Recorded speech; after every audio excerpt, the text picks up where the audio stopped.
The Galactic Council chamber hummed with the usual pretentious energy of beings who believe themselves masters of the universe. 17 species, each convinced they had evolved beyond the barbaric need for actual combat, sat in their floating observation pods, discussing the human problem. Again, this is becoming tedious, hissed Ambassador Krether's sails rippling with irritation.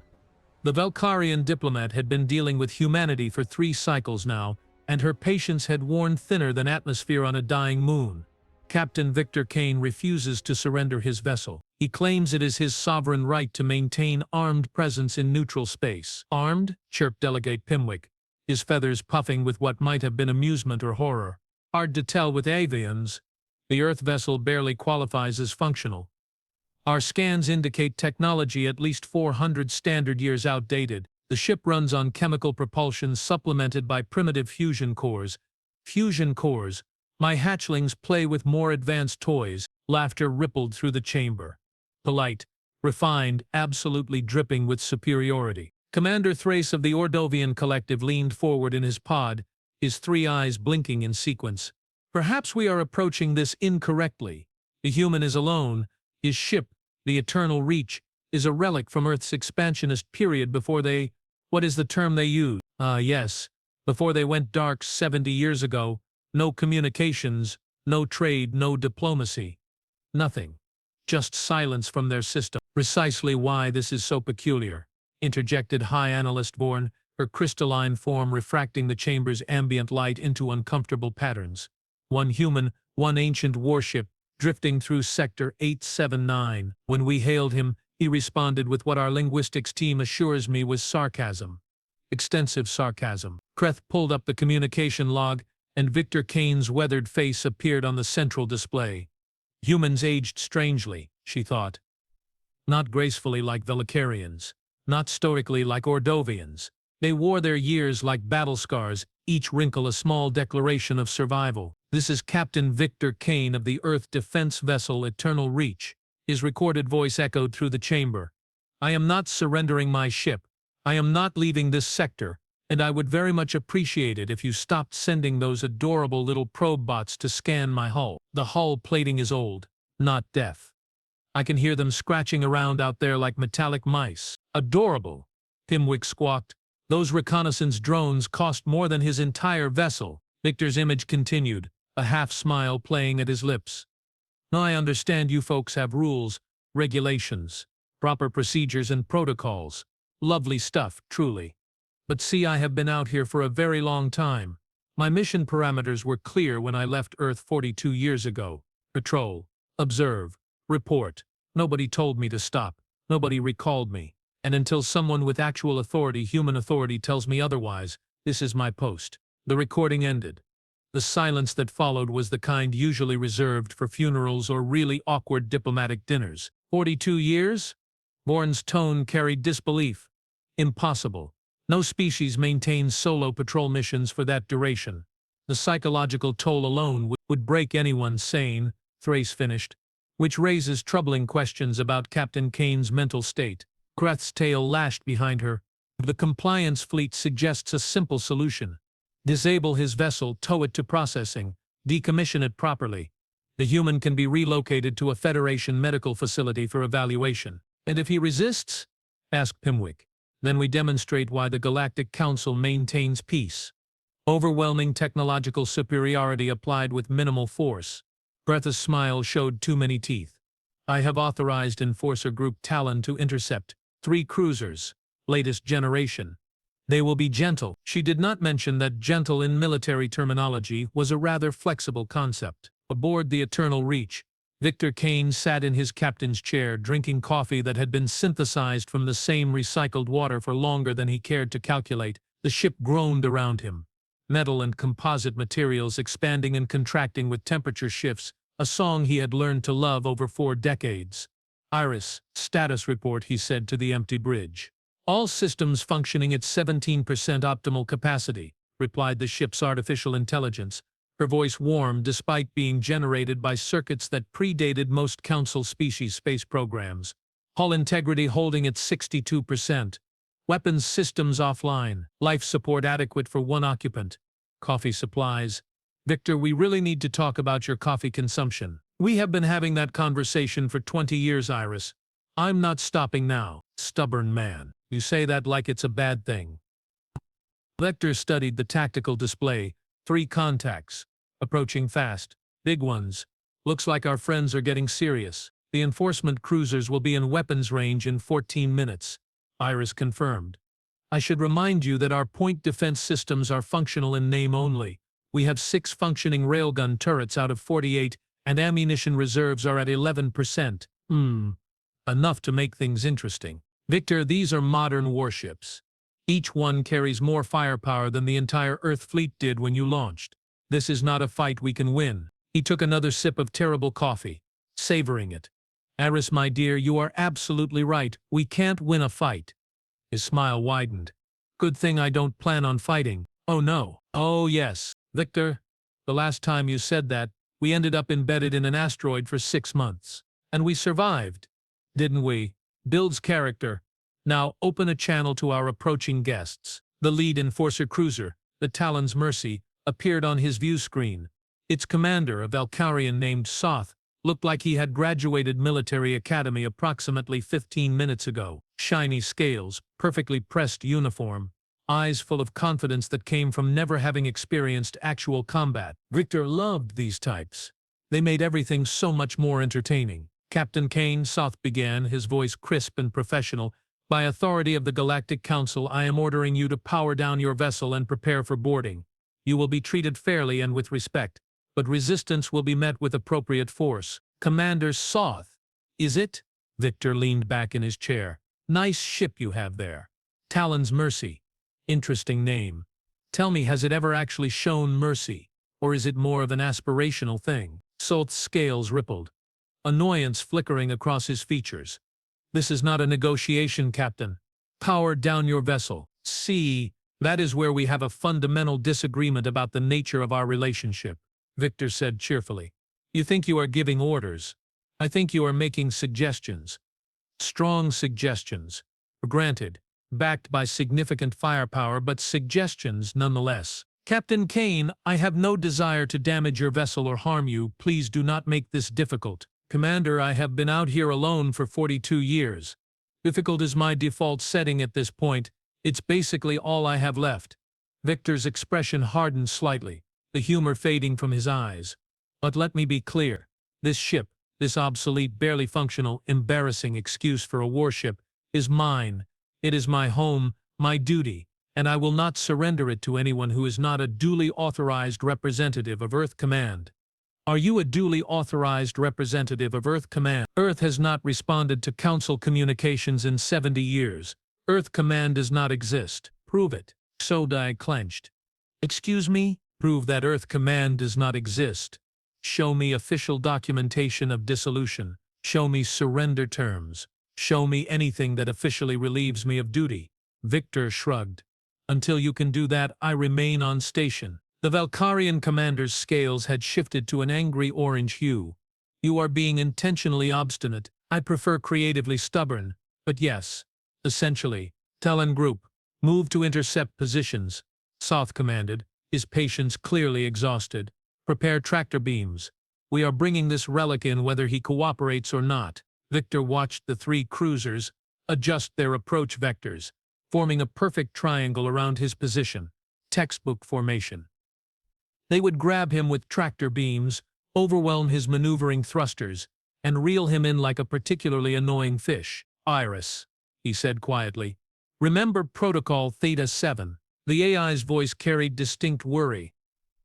Victor, that protocol was designed for theoretical combat against superior forces. It has never been tested. The structural stress alone could tear us apart. Well, if we are going down, might as well go down doing something memorable. He activated ship-wide communications, even though he was the only biological crew. Old habits. All hands, secure for emergency maneuvers. This is going to get bumpy. There are no other hands, Victor. Just you. And me. And I cannot actually secure anything because I am software. Then secure your attitude. Iris, we have got work to do. The Talon's Mercy fired its tractor beam, a stream of gravitic force designed to lock onto the Eternal Reach's hull, In the same microsecond, Viktor activated every thruster on his starboard side, spinning the ship like a top. The tractor beam slid across the hull plating, unable to establish a solid grip on a target rotating at 300 revolutions per minute. Impossible. Soth breathed, watching his tactical display in disbelief. That ship should not be able to generate that much rotational velocity. The internal forces would kill anyone aboard. Someone get me information on human tolerance for G-forces, he snapped at his crew. His tactical officer, a young Ordovian named Kelix, frantically searched the database. Sir, humans can withstand approximately 9 G-forces before losing consciousness. The rotation he is generating should be producing at least 18 Gs in the outer sections of his vessel. Inside the Eternal Reach, Viktor's vision tunneled, blood pooling in his extremities as centrifugal force tried to tear him apart. His custom-built chair, installed decades ago specifically for maneuvers like this, deployed restraints and compression systems that kept his blood circulating. Iris, he gasped. Mark, enemy positions. All 3 cruisers attempting tractor lock, she reported. They are having difficulty tracking our rotation. Good. Now, he cut all thrusters simultaneously, and the Eternal Reach stopped spinning as if hitting a wall. In space, without friction, the sudden stop was perfect, absolute. Before the enforcement ships could adjust, Viktor fired his main engines, not forward or backward but perpendicular to his previous vector, sliding underneath the Talon's Mercy at a distance close enough to make insurance companies weep. He is insane, breathed Kelix. He is desperate, Soth corrected. Talon Group, Titan formation. Do not let him slip between us again. But Viktor was already gone, his ship burning hard toward the nearby asteroid field that had been his home for the past 6 months. The Eternal Reach might be old, but she was small, maneuverable, and piloted by someone who had literally nothing left to lose. Should we pursue into the asteroid field, Commander? Asked his navigator. Soth stared at the retreating human ship, then at the dense cluster of tumbling rocks ahead. His training said no. Protocol said no. Common sense screamed no. Maintain pursuit, he ordered anyway. We are not being outmaneuvered by a human in a museum piece. Viktor dove into the asteroids like coming home, weaving between rocks, the size of cities with the casual grace of long practice. He had mapped this field over months of boredom, knew every major body, every gravitational eddy. The Talon's Mercy followed, its shield sparking as smaller debris pinged off its hull. Iris, how are our guests handling the scenery? They are struggling. Their ships are too large for optimal maneuverability in this environment. However, we cannot maintain this indefinitely. Fuel reserves are at 28%. Don't need indefinitely. Just need long enough. For what exactly? Viktor's grin was slightly manic. You will see. He led them deeper, twisting through narrow gaps, using gravitational assists from larger asteroids to change direction without burning fuel. The enforcement cruisers followed, growing more frustrated with each passing minute. Then, just as Soth was considering breaking off pursuit, the Eternal Reach stopped, completely. Just hung there in space between 2 massive rotating asteroids, engines cold, weapons powered down. Is he surrendering? Kelix asked, confused. Scan for tricks, Soth ordered. I want to know what he is doing.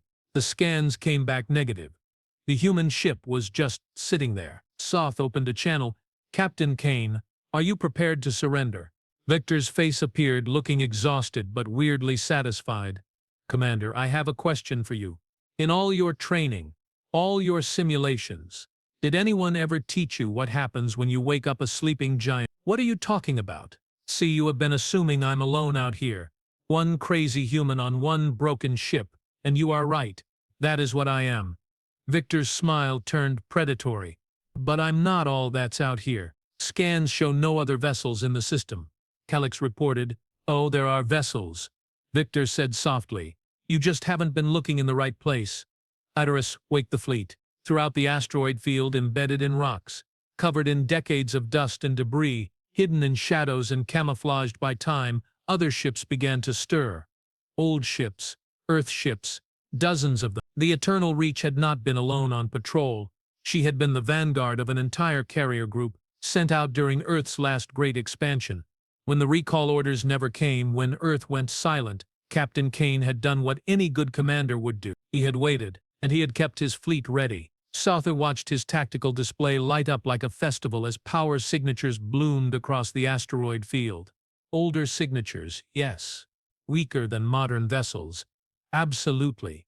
But there were so many of them. 47 vessels powering up, Kellex whispered.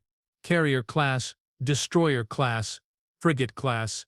Commander, this is an entire battle group. Relic ships, Soth said, trying to convince himself. Outdated technology. We can handle this. Can you though, Viktor asked, his voice carrying across the channel with absolute confidence, because these relic ships, as you call them, were built by a species that really genuinely enjoyed war. We caught good at it. Really good. And these crews have been sitting out here for decades, maintaining their vessels, running drills, waiting for orders that never came. Do you know what happens to soldiers who wait that long? Soth did not answer. They get creative, Viktor finished. So here is my counteroffer, Commander. You and your shiny new cruisers turn around and leave.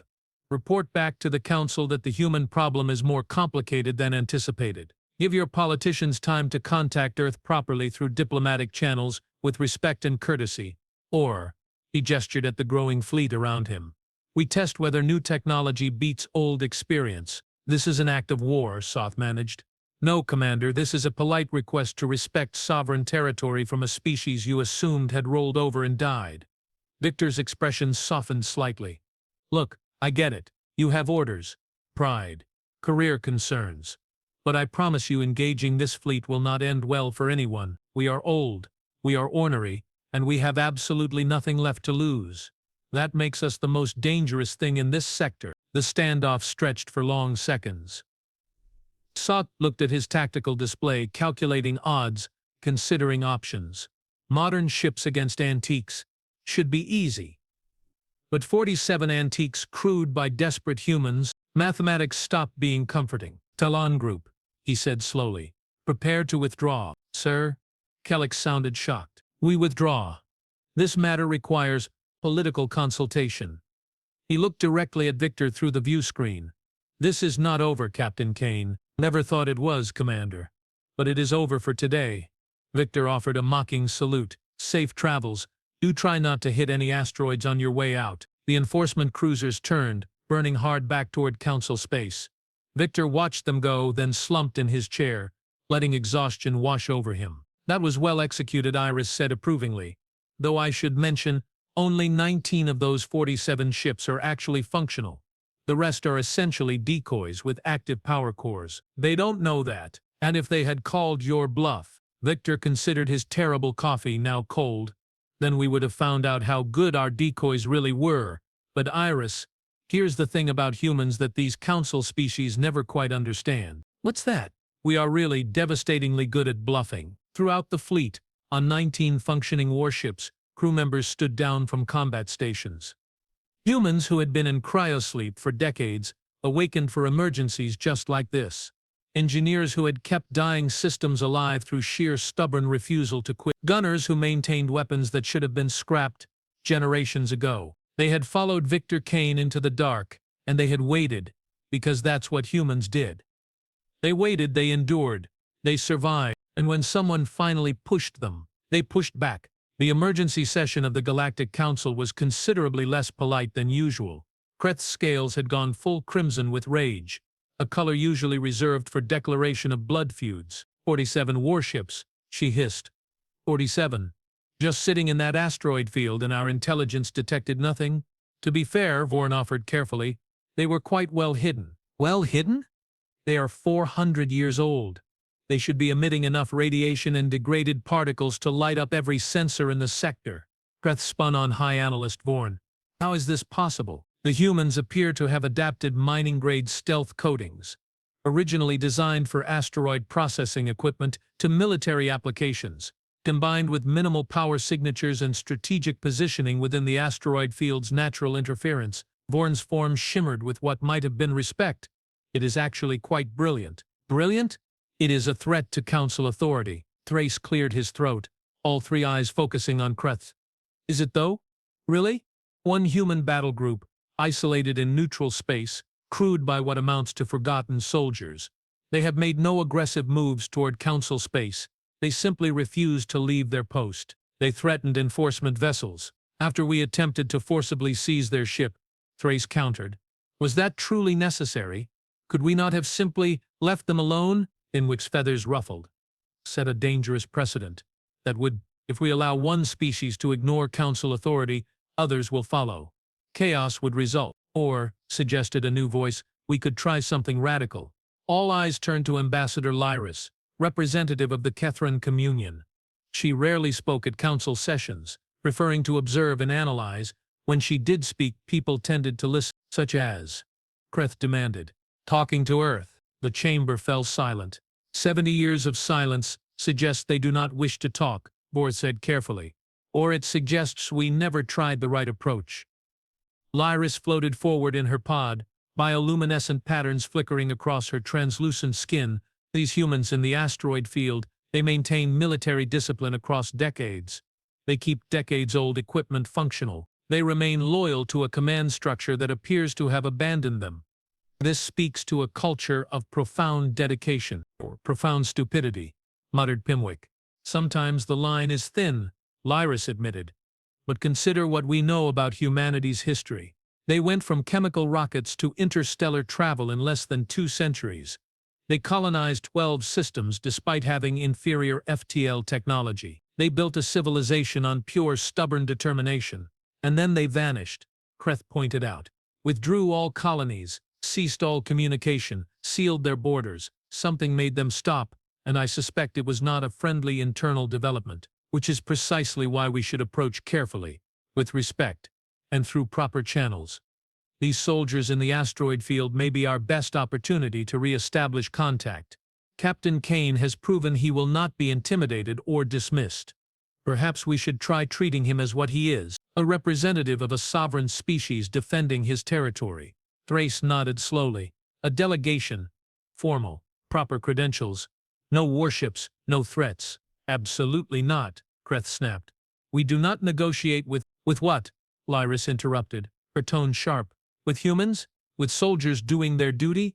Or with beings who refuse to bow to our authority simply because we say they should? She let that hang in the air for a moment. I propose a formal first contact delegation to Earth space, using Captain Kane as an intermediary. If Earth still refuses contact, we can revisit other options. But military action against a species we barely understand seems premature. The vote was closer than Kreth would have liked. 12-5 in favor of diplomacy. She abstained, which everyone correctly interpreted as barely controlled fury. Viktor received the news 3 days later. A formal delegation, requesting permission to approach Earth space under human escort. They wanted him to lead them through. Thoughts? He asked Iris. I think they are terrified and trying to hide it with procedural formality. Good assessment. What are the odds this is a trap? Approximately 14%, given council political dynamics and the composition of the delegation.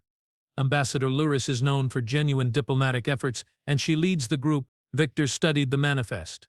12 delegates, 2 ships, both unarmed, light escort only. They were actually trying to do this right. How long since anyone has heard from Earth Command? He asked, though he knew the answer. 72 years, 4 months, 18 days. And we have been out here for 42 of those years. Feels like longer. Time dilation from near-light travel adds. It was rhetorical. Iris, sorry, trying to lighten the mood. Viktor smiled despite himself. I appreciate the effort. He looked out at the stars, toward where Sol burned in the distance. Home. A place he had not seen since he was a young man, full of certainty and purpose. What do you think we will find when we go back? Iris asked quietly. Honestly, no idea. Maybe Earth thriving, maybe Earth gone dark for reasons we cannot fathom, maybe something in between. He straightened in his chair, decision made. But we took an oath to protect and serve, and maybe, just maybe, leading this delegation home is the last service we can provide. That was almost poetic. Don't get used to it. Send response to the delegation. Tell them Captain Viktor Kane and the Eternal Reach will escort them to Sol system, under specific conditions. They follow our flight path exactly. They transmit no scans deeper than visual range without permission, and they show Earth the respect it deserves. Or we turn around and they can find their own way. Composing message now. Viktor? Yeah. Whatever we find there, we will face it together. Damn right we will. The message went out, crossing light years in carefully encoded packets. Throughout the asteroid field, the fleet began preparations. Some ships would stay, maintaining their vigil, but Viktor and 19 functional vessels would make the return trip. Going home, after all these years, whatever they found there, whatever had caused Earth's silence, they would finally know. And the Galactic Council, whether they realized it or not, was about to learn something important about humanity. You could bury them, forget them, dismiss them as relics, but you could never ever count them out. The journey to Sol system took 3 weeks at maximum sustainable velocity. Viktor's fleet maintained formation around the 2 diplomatic vessels, a protective envelope that screamed distrust wrapped in professional courtesy. Ambassador Laris had tried making conversation during the first few days. Small talk, really. Questions about human culture, history, the decades of isolation in deep space. Viktor had been polite but distant, answering in clipped sentences that gave information without providing real insight. On day 16, she finally asked the question everyone was thinking. Captain Kane, what do you expect to find when we reach Earth? Viktor was in the Eternal Reach's observation deck, a luxury from when the ship carried a full crew. Now it was just him, Iris, and entirely too much empty space. He gestured for Lyris to join him via video link, her holographic form shimmering into existence beside his chair. Honestly, Ambassador, I expect disappointment. He sipped his coffee. Still terrible. Still comforting. 72 years of silence does not suggest a thriving civilization eager to rejoin the galactic community. It suggests something went wrong. Very wrong. Laris's bioluminescent patterns shifted to concerned blues and greens. Yet you maintained your post all this time. Why? Because orders are orders. Because hope is cheap and easy to maintain when you have nothing else. Because... He paused, choosing words carefully. Because the alternative was accepting that everything I dedicated my life to was meaningless. Humans are surprisingly good at avoiding that particular realization. You think you will find Earth abandoned? Dead? I think I will find answers. Whether I like those answers or not is irrelevant. Viktor turned to face her projection fully.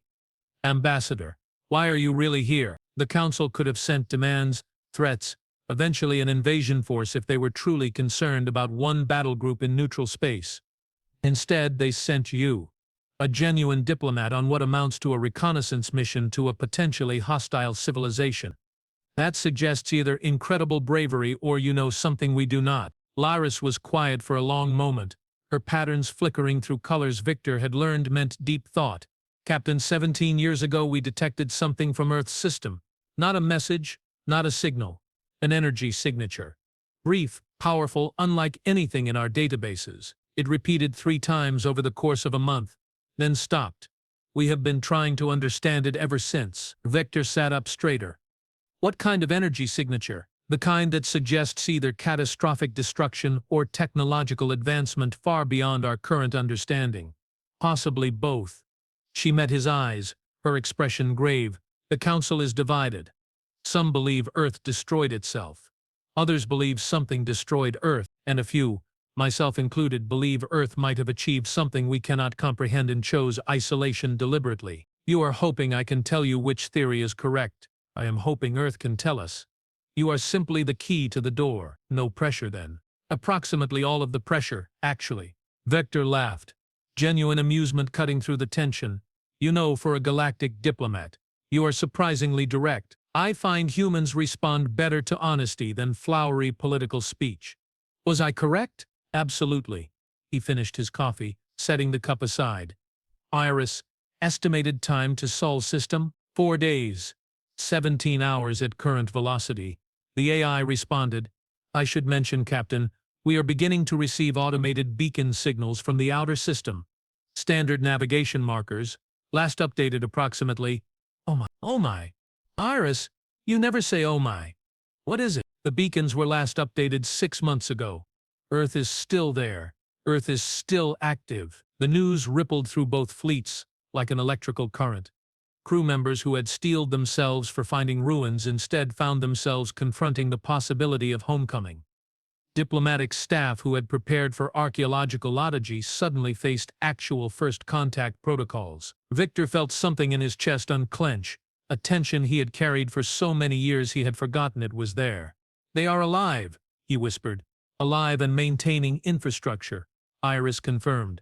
Captain, I am receiving a hail. Audio only. Encryption pattern Alpha 79er. That is Earth Defense Force Command Protocol. After 72 years, they remember our codes? Viktor felt his hands trembling slightly. Put it through. Static hissed through the speakers, then resolved into a woman's voice. Calm, professional, with an accent Viktor could not quite place. Unidentified vessels approaching Sol System. This is Earth Defense Station Sentinel. You are entering restricted space. State your identification and purpose immediately, or you will be engaged. Viktor activated his transmitter, suddenly aware that his voice might be the first human voice this person had heard from beyond their system in decades. Earth Defense Station Sentinel. This is Captain Viktor Kane, Earth Defense Vessel Eternal Reach. Service number 74189 Charlie. I am escorting a diplomatic delegation from the Galactic Council under terms of peaceful contact, requesting permission to approach and instructions for delegation positioning. The silence stretched for exactly 47 seconds. Viktor counted. Captain Kane, stand by for verification. Do not alter course or velocity. Any deviation will be interpreted as hostile action. Understood, Sentinel. Standing by. Laris appeared beside him again, her patterns agitated. They sound rather threatening for a species receiving first contact. They sound scared, Viktor corrected. Whatever happened here, it made Earth very, very careful about visitors. The verification process took 6 hours. 6 hours of increasingly detailed questions about Viktor's service history, his crew manifest, mission parameters, even personal details like his mother's maiden name and his childhood pet. Iris handled most of it, pulling from archives that should have degraded decades ago but somehow remained intact. Finally, a new voice came through. Male, older, carrying authority like a comfortable jacket. Captain Kane, this is Admiral James Okonkwo, Earth Defense Command. Welcome home, son. It has been a long time. Viktor felt his throat tighten. Admiral, permission to speak freely. Granted. What the hell happened here? Why did Earth go dark? Why were we never recalled? All valid questions with complicated answers. Bring your ships to coordinates I am transmitting now. The diplomatic vessels will maintain position at the outer marker until we have completed debriefing. Non-negotiable, Captain. Understood, sir. Viktor hesitated. Admiral, how bad is it? Bad enough that we stopped talking to the galaxy. Good enough that we survived. You will understand soon. Okonkwo. The channel closed, leaving Viktor with more questions than answers and a set of coordinates that led to a position near Jupiter's orbit. Well, Iris said into the silence. That was ominous. That was terrifying, Viktor agreed. But we are going anyway. Of course we are. When have we ever made sensible choices? The fleet split, as ordered. 19 human warships burned toward the coordinates while the diplomatic vessels held position, surrounded by suddenly very nervous alien crew members who were realizing they had traveled weeks to reach a system that might be far more dangerous than anticipated. Ambassador Laris watched the human ships depart, their aged hulls somehow seeming more menacing now that they were returning to their home territory. Delegate Pimwick, she said quietly to her second-in-command, begin passive scans of the system. I want to know what we are dealing with. Ambassador, Captain Kane explicitly forbade deep scanning without permission. I said passive scans.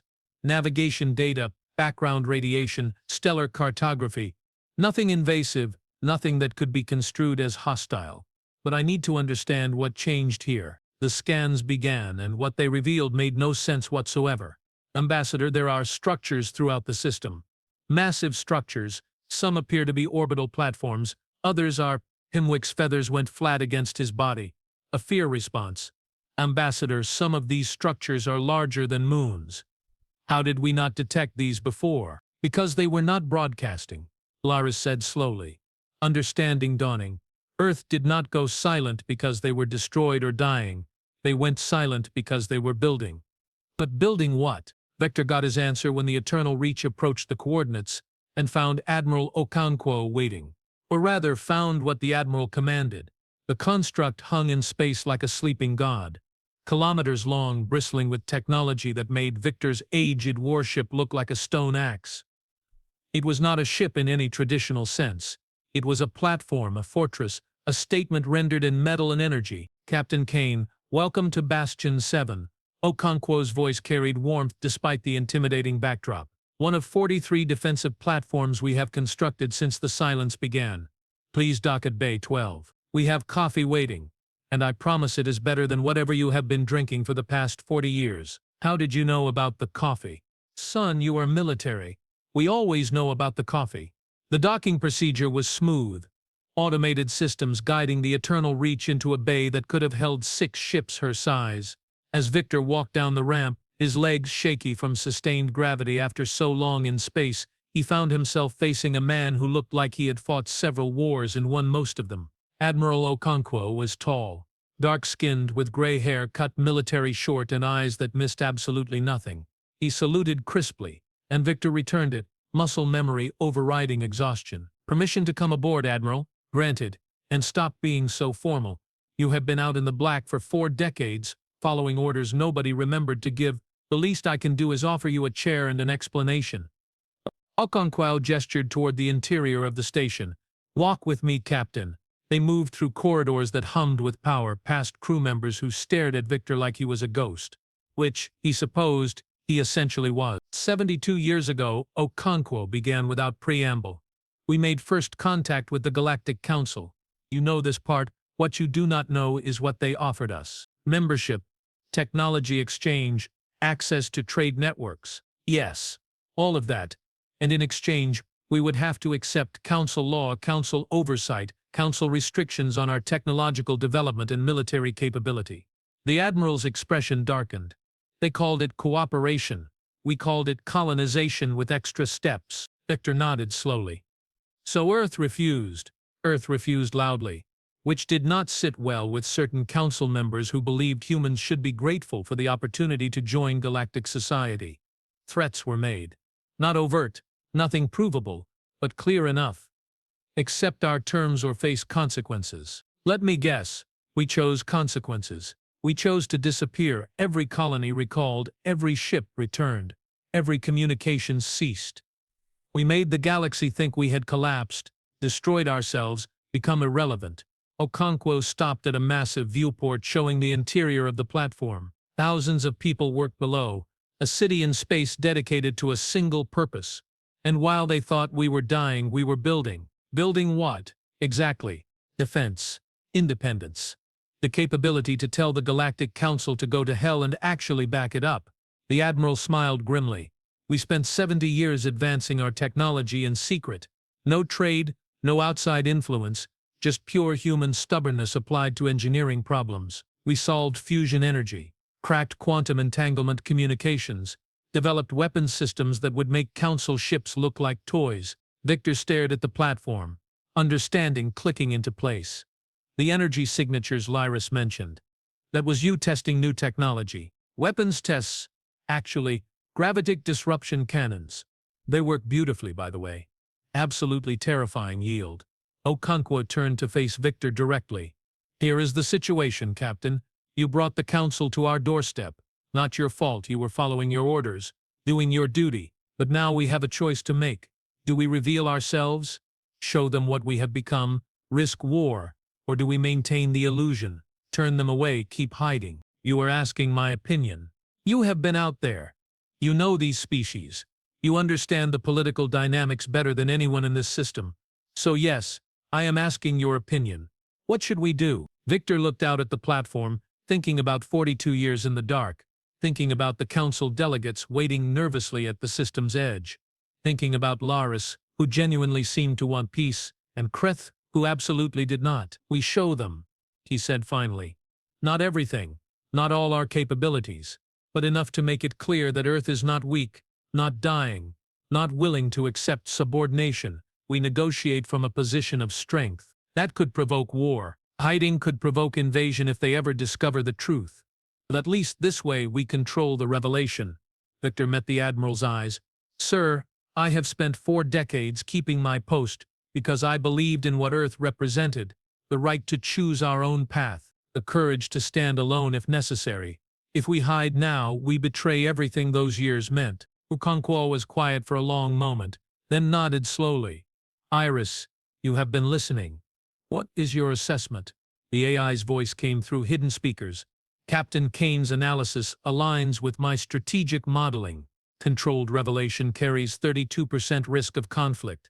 Continued concealment carries 68% risk of eventual discovery leading to conflict. The math favors transparency. 2 against 1 then. The Admiral sighed. Very well, we invite the delegation into the system. Limited tour enough to demonstrate capability without revealing full strategic depth. And Captain Kane, you will be their guide. Me, sir. You are the bridge between us and them. The Relic who turned out to be the vanguard. Plus, you have already proven you can bluff convincingly. Let us see how you do with the truth. The invitation went out 3 hours later. Ambassador Laris and her delegation were granted permission to enter Sol system under strict protocols. They would see designated facilities. They would receive answers to approved questions. And they would understand that Earth had changed significantly since last contact. The diplomatic vessels entered cautiously, every sensor screaming warnings about the massive constructs scattered throughout the system. Platforms like Bastion 7, orbital factories, defensive satellites, ships that made their escorts look like children's toys. By all the stars, Pimwick breathed, watching the tactical display. What have they been doing out here? Preparing, Laris said quietly. Preparing for exactly what we represent. Outside influence, potential threats. Loss of sovereignty. They have been getting ready to say no and make it stick. Vector met them at Bastion 7, looking considerably more rested after 3 days of sleep. Real food and coffee that did not taste like recycled regret. He stood in the observation deck as their shuttle approached, flanked by Admiral Okonkwo and a security detail that was professional, armed and making absolutely no effort to appear friendly. Ambassador Laris, Delegate Pimwick, welcome to Bastion 7. Victor said as they exited the shuttle. I apologize for the heavy security.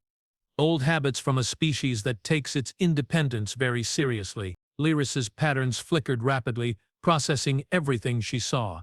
Captain Kane, the Council was led to believe Earth had collapsed. Clearly that information was inaccurate, deliberately so. Okonkwo interjected. I am Admiral James Okonkwo, Earth Defense Command.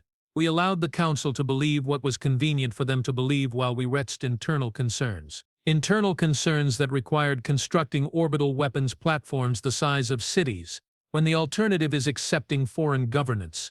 Yes. Absolutely. The Admiral's tone was cordial but unyielding. Ambassador, let me be direct. 72 years ago, the Council offered Earth membership with conditions we found unacceptable. Conditions that would have compromised our sovereignty, limited our technological development, and placed us under the authority of species we barely knew. We declined. The Council did not respond well to that decline. The Council would never force membership, perhaps not officially, but threats were made. Trade embargoes suggested. Military observers proposed. We saw where that path led. Okonkwo gestured at the platform around them. So we chose a different path. Isolation, development, preparation. And now after 72 years you have returned, the question is why? Laris drew herself up, her diplomatic training taking over. Because one of your ships, crewed by one of your officers, refused Council authority in neutral space. Because that officer revealed the existence of an entire battle group we did not know existed. Because the Council needs to understand whether Earth represents a threat. A threat? Victor laughed, the sound carrying genuine amusement. Ambassador, we have been out here minding our own business for 7 decades. We have not attacked anyone, invaded anyone, threatened anyone. The only threat we represent is to the comfortable assumption that the Council gets to dictate terms to everyone they encounter. So this is about pride? This is about survival, Okonkwo corrected. The galaxy is not kind to weak species. Ambassador, your own history proves that. How many civilizations has the Council absorbed over the past millennium? How many were given genuine choices versus ultimatums wrapped in diplomatic language? Laris could not immediately answer that, which was answer enough. Here is our position. The Admiral continued. Earth is willing to engage with the Galactic Council as equals. Trade, cultural exchange, mutual defense agreements, all possible. What is not possible is subjugation, oversight, or any arrangement that compromises our sovereignty. We will not accept Council law as superior to our own. We will not limit our military capability to approved levels.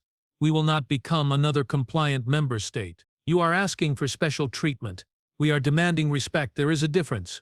Wick's feathers ruffled in agitation. The Council will never accept these terms. You are one system. We are 17 species, spanning hundreds of systems. The power imbalance is not as significant as you believe, Viktor interrupted. He activated a holographic display showing Earth's defensive network. This is what we built while you thought we were dying.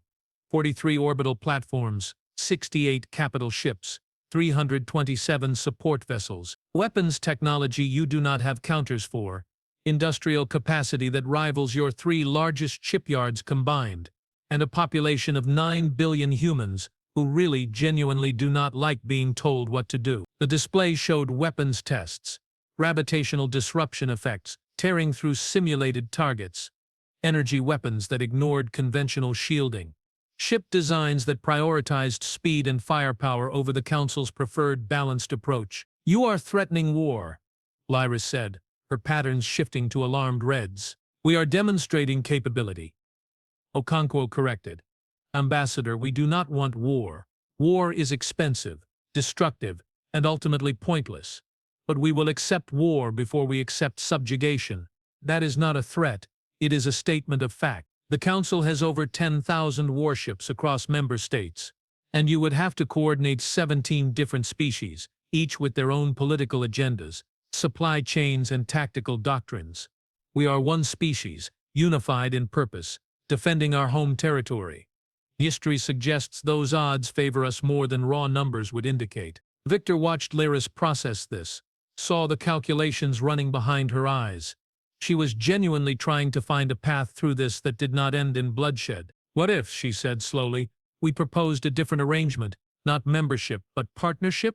Earth maintains complete sovereignty, but agrees to mutual defense pacts, technology sharing, cultural exchange, a relationship between equals rather than Council oversight. That would require convincing your Council to accept a precedent they have never allowed before, Okonkwo pointed out. It would. But the alternative is either war or allowing a human fleet to operate independently in neutral space, which amounts to the same challenge to Council authority. Lyris's patterns shifted to determined goals. Admiral, Captain Kane, I cannot promise the Council will accept these terms, but I can promise to advocate for them. Represent Earth not as a threat to be contained, but as a potential ally operating under different frameworks. And if the Council refuses, demands compliance, then we will have learned whether the Galactic Council values peace or control more highly. Either way, Earth deserves a genuine answer, rather than assumptions based on 70-year-old data. Viktor and Okonkwo exchanged glances. The Admiral nodded slightly. Very well, Ambassador. We will give you everything you need to make your case. Full documentation of our capabilities, our terms, our willingness to cooperate within acceptable parameters. Take it back to your Council. Let them make an informed decision, and if they choose poorly, then Captain Kane and his fleet return to their patrol in neutral space. We continue developing our technology, and eventually someone will do something stupid that forces a confrontation nobody wants. Okonkwo's expression was grim. We are patient, Ambassador. We waited 72 years. We can wait longer. But we will not compromise on our sovereignty. Not now. Not ever. The tour lasted 3 days. Lyris and her delegation saw factories producing ships, orbital farms feeding billions, research facilities pushing the boundaries of physics. They saw a civilization that had taken isolation and turned it into strength. On the final day, as the diplomatic vessels prepared to depart, Viktor stood with Lyris in the observation deck one last time. You think they will accept your terms? She asked. Honestly, probably not. The Council has operated one way for too long. Change is hard, especially when it means admitting you were wrong about something fundamental. Viktor sipped his coffee, still savoring the taste of something that did not come from recycled systems. But you will try. I believe that. Why? Because you actually listened. You asked questions instead of making demands.